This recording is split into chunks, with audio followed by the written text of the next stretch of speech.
আলহামদুলিল্লাহি ওয়াহদা ওয়াসসালাতু ওয়াসসালামু আলা মান লা নাবিয়্যা বা'দা আম্মা বাদ। বলছিলাম যে আমি নিজেই দাড়িকে পরিপূর্ণ ছাড়তে পারি না। নিজেই কোরআন মাজিদ সর্বপ্রথম আয়ত্ত করা ফরজ সেটাই ভালোভাবে করতে পারিনি। আমি দেশের ভিতরে ইসলাম প্রতিষ্ঠা করব, এটা কতটুকু সত্য বা এটা আসলেই করা যাবে কিনা। দেখেন, আমি একটা আয়াত বলবো কোরআনের মাত্র। আল্লাহ তাআলা সূরাতুস সফের ভিতর বলতেছেন, ইয়া আইয়ুহাল্লাযীনা আমানু, হে ঈমানদারগণ, লিমা তাকুলুনা, তোমরা এমন কথা বলো না, মা লা তাফআলুন, যেটা তুমি নিজেই করো না। তো আল্লাহ তাআলা তোমাকে নিষেধ করেছে যে তুমি যেটা করো না সেটা বলো না, অথচ তুমি পুরো রাষ্ট্রে নাকি ইসলাম প্রতিষ্ঠা করবা।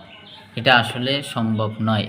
তো এজন্য আল্লাহ তাআলা কখনোই কোনো খারাপ মানুষের কাছ থেকে আল্লাহ তাআলা ইসলামকে প্রতিষ্ঠা করে না। ইসলাম যারাই প্রতিষ্ঠা করেছে এই পর্যন্ত, যতটুক দিন মানুষের ভিতরে ছড়িয়েছে, অধিকাংশ মানুষই ইমানদার। এজন্য নিজেকে আলো হতে হবে, তাহলে আপনি আলো দিতে পারবেন।